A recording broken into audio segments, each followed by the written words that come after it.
Hi big family. ഇന്ന് ജഗത്തൂട്ടിൻ്റെ first ഫ്ലൈറ്റാണ്. New ബോൺസിന് കുറേ പരിഗണനകളൊക്കെ ഉണ്ട് കേട്ടോ.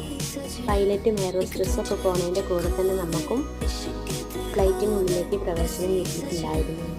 അങ്ങനെ ഇൻസ്ട്രക്ഷനൊക്കെ കഴിഞ്ഞ ശേഷം നമ്മൾ ഓരോ സ്നാക്സൊക്കെ കഴിച്ചിരുന്നു. അപ്പോഴേക്കും സർട്ടിഫിക്കറ്റൊക്കെ വന്ന് വാങ്ങിപ്പോയി. നമ്മൾ ക്യാൻവ ആപ്പ് ഉപയോഗിച്ചിട്ടാണ് കേട്ടോ സർട്ടിഫിക്കറ്റ് ക്രിയേറ്റ് ചെയ്തത്. കുവൈറ്റത്തെ നൈറ്റ് വ്യൂ തൊട്ട് നമ്മൾ കൊച്ചിയിലേക്ക് അടുക്കുമ്പോഴുള്ള പകലത്തെ വ്യൂ വരെ അടിപൊളിയായിരുന്നു. അങ്ങനെ ജഗ്ഗൂട്ട് ഉറക്കെണീറ്റു. ശേഷം അച്ഛനും മകനും എന്തൊക്കെയോ വർത്തമാനത്തിലായിരുന്നു. അച്ഛനും മകൻ്റെ സംസാരം കഴിഞ്ഞപ്പോഴേക്കും പുറത്ത് നല്ല മഴയായിരുന്നു. അങ്ങനെ നമ്മൾ കൊച്ചിയിൽ അടുക്കാറായിരുന്നു. സർട്ടിഫിക്കറ്റ് തരലും ഫോട്ടോ എടുക്കലും ലാസ്റ്റ് ആയതുകൊണ്ട് തന്നെ എല്ലാവരും ഇറങ്ങിയ ശേഷം ഇറങ്ങിക്കോളാനാണ് നമ്മളോട് പറഞ്ഞിട്ടുണ്ടായിരുന്നത്. അങ്ങനെ ജഗത്തൂട്ടിൻ്റെ ഫസ്റ്റ് ഫ്ലൈറ്റ് വിത്ത് ഫസ്റ്റ് സർട്ടിഫിക്കറ്റുമായി നമ്മൾ നാട്ടിലേക്ക് എത്തി.